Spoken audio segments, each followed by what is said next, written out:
Hey friends, and welcome back to A Simple Truth. We are taking a little bit of a deviation today. Well, a little bit. We're going to be jumping around a lot. But again, this is the chronological approach to it, right? So we're going to be in Psalms, and what we're looking at is a lot of David's writings and songs while he was fleeing from Saul. So it was a lot of prayer, a lot of rejoicing, a lot of reflecting on who God is. So we're going to see that reflection of the nature of God and prayer and praise in a couple different chapters. So we're going to be jumping around, and feel free to pause the video if you are following along with me. The chapters we're going to be looking at, and I'll read these out as we go, are going to be Psalm 7, 27, 31, 34, and 52. So we will start with Psalms chapter 7. O Lord my God, in you I put my trust. Save me from all those who persecute me and deliver me, lest they tear me like a lion, rending me in pieces while there is none to deliver. O Lord my God, if I have done this, if there is iniquity in my hands, if I have repaid evil to him who is at peace with me, or if I have plundered my enemy without cause, let the enemy pursue me and overtake me. Yes, let him trample my life to the earth, and lay my honor in the dust. Arise, O Lord, in your anger. Lift yourself up because of the rage of my enemies. Rise up for me to the judgment you have commanded. So the congregation of the peoples shall surround you. For their sakes, therefore, return on high. The Lord shall judge the peoples. Judge me, O Lord, according to my righteousness, and according to my integrity within me. O let the wickedness of the wicked come to an end, but establish the just, for the righteous God tests the hearts and minds. My defense is of God, who saves the upright in heart. God is a just judge, and God is angry with the wicked every day. If he does not turn back, he will sharpen his sword. He bends his bow and makes it ready. He also prepares for himself instruments of death. He makes his arrows into fiery shafts. Behold, the wicked brings forth iniquity. Yes, he conceives trouble and brings forth falsehood. He makes a pit and dug it out, and has fallen into the ditch which he made. His trouble shall return upon his own head, and his violent dealing shall come down on his own crown. I will praise the Lord according to his righteousness, and will sing praise to the name of the Lord Most High. All right, and chapter 27. The Lord is my light and my salvation. Whom shall I fear? The Lord is the strength of my life. Of whom shall I be afraid? When the wicked came out against me to eat up my flesh, and my enemies and foes, they stumble and fell. Though an army may encamp against me, my heart shall not fear. Though war may rise against me, in this I will be confident.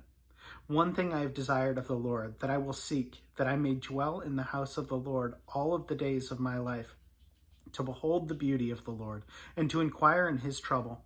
For the time of trouble, he shall hide me in his pavilion, in the secret place of his tabernacle he shall hide me. He shall set me high upon a rock, and now my head shall be lifted up above my enemies all around me. Therefore I will offer sacrifices of joy in his tabernacle. I will sing, yes, I will sing to the Lord. Hear, O Lord, when I cry with my voice. Have mercy also upon me and answer me. When you said, seek my face, my heart said to you, your face, Lord, I will seek. Do not hide your face from me. Do not turn your servant away in anger. You have been my help. Do not leave me nor forsake me, O God of my salvation. When my father and my mother forsake me, then the Lord will take care of me. Teach me your way, O Lord, and lead me in a smooth path because of my enemies. Do not deliver me to the will of my adversaries, for false witnesses have risen against me, and such as breathe out violence. I would have lost heart unless I had believed that I would see the goodness of the Lord in the land of the living. Wait on the Lord. Be of good courage, and he will strengthen your heart. Wait, I say, on the Lord. In chapter 31. In you, O Lord, I put my trust. Let me never be ashamed. Deliver me in your righteousness. Bow down your ear to me. Deliver me speedily. Be my rock of refuge, a fortress of defense to save me. For you are my rock and my fortress. Therefore, for your name's sake, lead me and guide me. Pull me out of the net which they have secretly laid for me, for you are my strength. Into your hand I commit my spirit. You have redeemed me, O Lord, God of truth. I have hated those who regard useless idols, but I trust in the Lord. I will be glad and rejoice in your mercy, for you have considered my trouble. You have shown my soul in adversities, and have not shut me up to the hand of and have not shut me up into the hand of the enemy. You have set my feet in a wide place. Have mercy on me, O Lord, for I am in trouble. My eye wastes away with grief, yes, my soul and my body. For my life is spent with grief, and my years with sighing. My strength fails because of my iniquity, and my bones waste away. I am a reproach among all my enemies, but especially among my neighbors, and am repulsive to my acquaintances. Those who see me outside flee from me. I am forgotten like a dead man out of mind. I am like a broken vessel, for I hear the slander of many. Fear is on every side. While they take counsel together against me, they scheme to take away my life.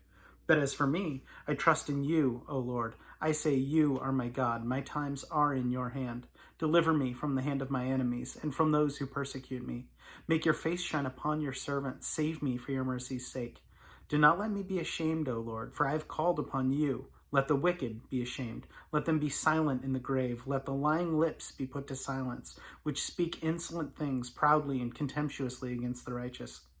Oh, how great is your goodness, which you have laid up for those who fear you, which you have prepared for those who trust in you, in the presence of the sons of men. You shall hide them in the secret place of your presence. From the plots of man you shall keep them secretly in a pavilion, from the strife of tongues. Blessed be the Lord, for he has shown me marvelous kindness in a strong city. For I said in my haste, I am cut off from before your eyes. Nevertheless, you heard the voice of my supplications when I cried out to you. Oh, love the Lord, all you his saints, for the Lord preserves the faithful and fully repays the proud person. Be of good courage, and he shall strengthen your heart, all you who hope in the Lord. And chapter 34.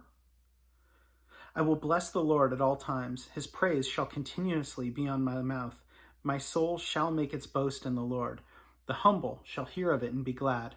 O magnify the Lord with me, and let us exalt his name together. I sought the Lord, and he heard me, and delivered me from all my fears. They looked to him and were radiant, and their faces were not ashamed.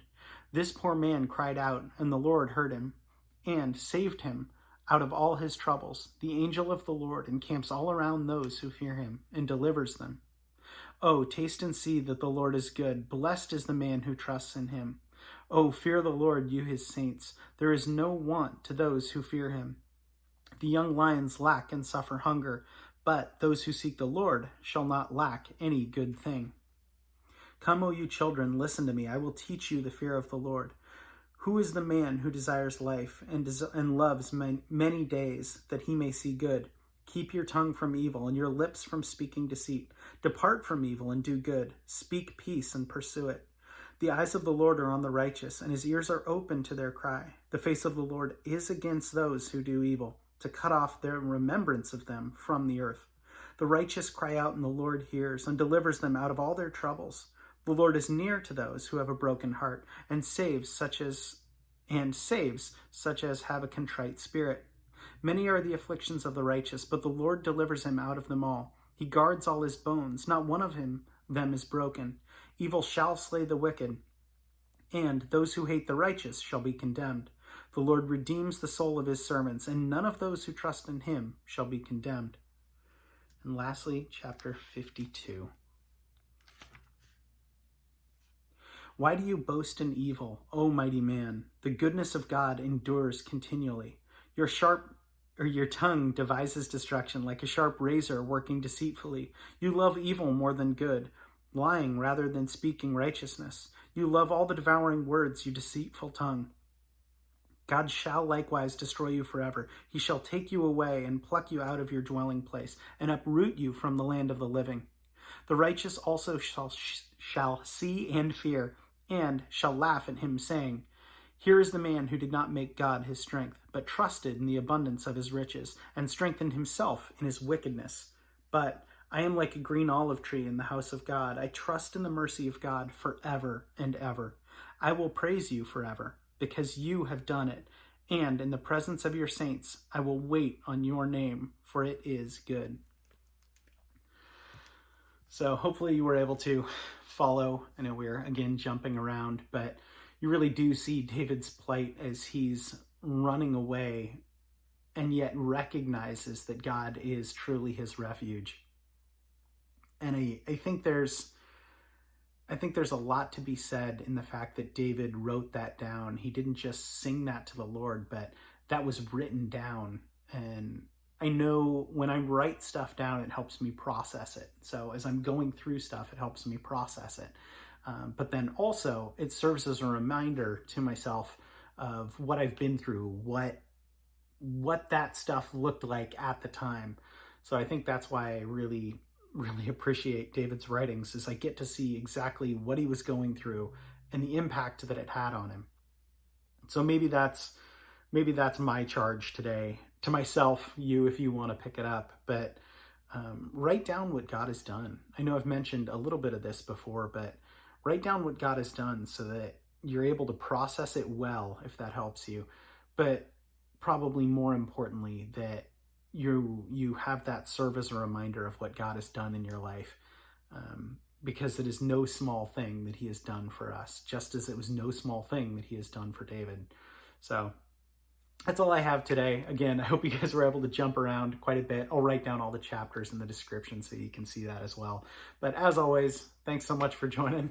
Have a great rest of your day.